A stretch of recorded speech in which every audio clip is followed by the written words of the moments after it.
ili ima treme pred večerašnji nastup? Dobroveče i prvo dobrodošli, nadam se da ćete večeras uživati, evo što se mene lično tiče nema treme, dočekam da iđem na scenu i da pokidam. Dobro, i koliko tebe nema treme, kod ostalih?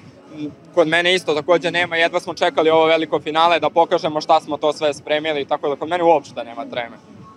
Pa čekamo da vidimo kako će biti publika, pa da vidimo da li će biti energično, da li će biti vatreno, biće dobro, verujem u to, mi ćemo dati sve od sebe i to je sve.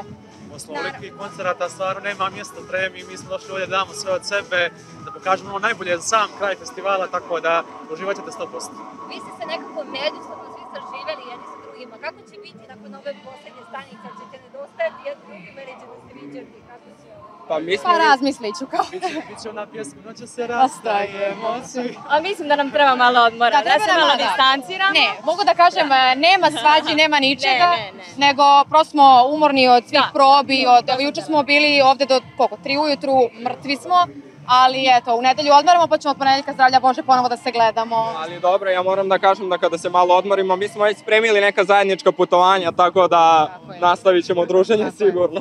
Javila možda neka romansa među vama? Ne. Ili krijete? Nije. Drugari. Tako je. Čekaj, večera će se organizaciji grupa Pankeči, čini mi se. Tako je. Ako ja imam neku informaciju ispravno, Anastasija, je tvoja majka beše bila zajedno u porodilištu sa Anabelom? Tako je, ja sam prva osoba koju je Anabela videla. Okej. Tako je. Jesam u jednom tržnom centru pre dosta godina dok je Luna još bila u realitiju i na otvaranju ovog Luninog butika, pošto smo Nina i ja bile dobre, malo smo se družile, sad ne čujemo se više, ali eto, drago mi je da ću večeras da je vidim posle toliko godina, da, ali eto, ona me je prva videla. Večeras moramo da zapazimo taj susret. Tako je, obavezno. Za mnom da ideš. Pomenula si reality, da li bi neko od vas ušao u reality, ne znam, zbog popularnosti, iz bilo kog razloga? Pa, aj sad kao nikad ne reci nikad, da ne bude sad kao ne bih i onda stavim i klip ja u realitiju. Što se mene lično tiče, mislim da nema potrebe da postoje neki drugi načini, ali onda svako bira svoj put i to je potpuno legitimno. Ja lično ne bih. Ja takođe nisam za to, to nije neki moj put, tako da ne. Ne, jednostavno ne. Anastasija, da li se ti vidiš u nekim voditeljskim ili novinarskim vodama, pošto imaš taj gen? I lepo pričaš. Pa hvala, nisi prva koja mi to kaže, to mi govore moje komšije i vaš kolega Ludo Pero, pozdrav za njega. Pa nikad se ne zna, za sad je tu pevanje, ali što da ne, vola bih da se oprobam u raznim poslovima, pa možda postanem vaša koleginica.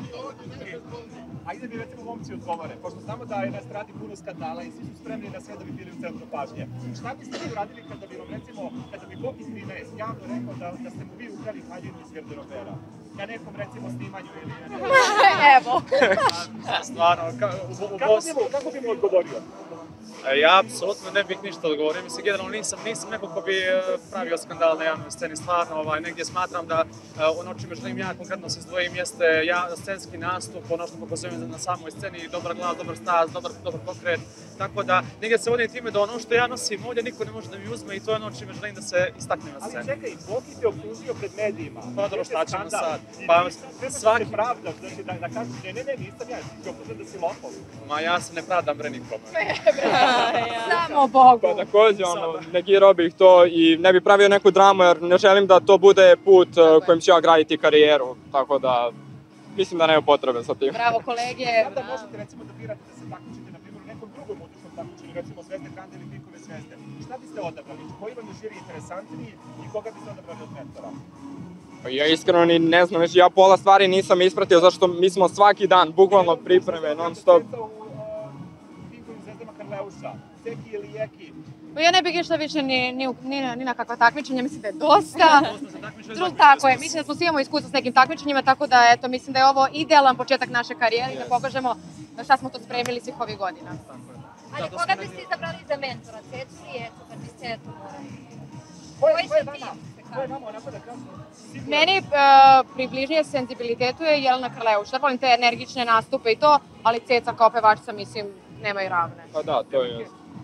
Teško je izabrati, stvarno obe su na svoj način posebne i ne, iskreno. Ona bi Jelenu Rozgu. Da, ja bi Jelenu Rozgu, bravo, eto. Ja bih Teo Tigrović. Eto ga, Sara bi Mariju Šeribović.